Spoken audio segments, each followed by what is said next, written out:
Le ramadan est incontournable pour des millions de musulmans pratiquants dans le monde et fait toujours l'objet des questionnements, surtout lorsqu'il s'agit de pratiquer du sport en même temps. Pourtant, comme dans d'autres domaines de la vie courante, le sport occupe une place importante en islam.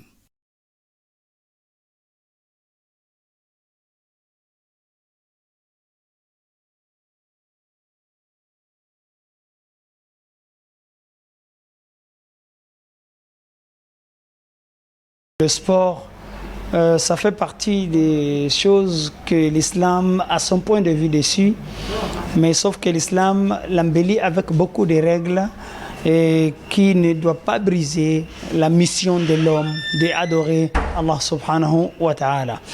Le musulman, il peut se lancer aussi dans ces sports pour devenir vedette, mais tout en respectant les principes de sa religion, de tenir compte ses horaires de prière ou ses adorations. Si ce sport n'a pas un impact négatif, autant pour moi, et sur son activité. À l'inverse, l'islam ne proscrit pas la pratique du sport pendant le jeûne du Ramadan. Réduire l'intensité de l'effort, oui, mais pourquoi faire? En réalité, l'idée recherchée est de réduire le sentiment de soif d'une part, mais aussi pour éviter une éventuelle hypoglycémie.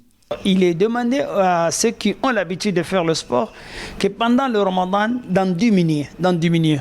Nous n'avons pas le droit peut-être de dire stopper parce qu'on a constaté qu'il y a beaucoup de gens qui font le sport, ils sont contraints de le faire. Parce que s'ils ne le font pas, ils vont souffrir plus.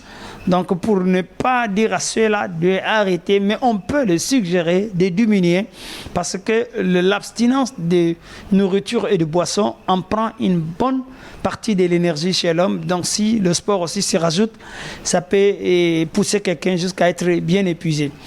Parce que ça a été révélé que le prophète sallallahu alayhi wa sallam, lors d'un voyage, il y a un compagnon qui avait jeûné pendant qu'il avait le droit de faire la rupture.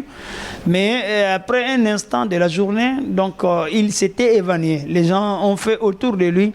Le prophète sallallahu alayhi wa sallam, il a dit à ces personnes, mais pourquoi l'un de vous se torture comme ça? Dieu t'a donné une faveur. Donc il faut l'épuiser. Donc Allah n'avait pas besoin que celui-ci jeûne en plein voyage jusqu'à aller tomber évanoui. Donc il avait mis sa santé et sa vie en risque. Donc nous comprenons de là, lorsque vous jeûnez et que le sport, que vous ne voulez pas arrêter le sport, faites très attention de ne pas vous épuiser jusqu'à point que vous pouvez tomber et crever. En somme, il n'est pas question que les musulmans stoppent totalement le sport pendant la période de Ramadan.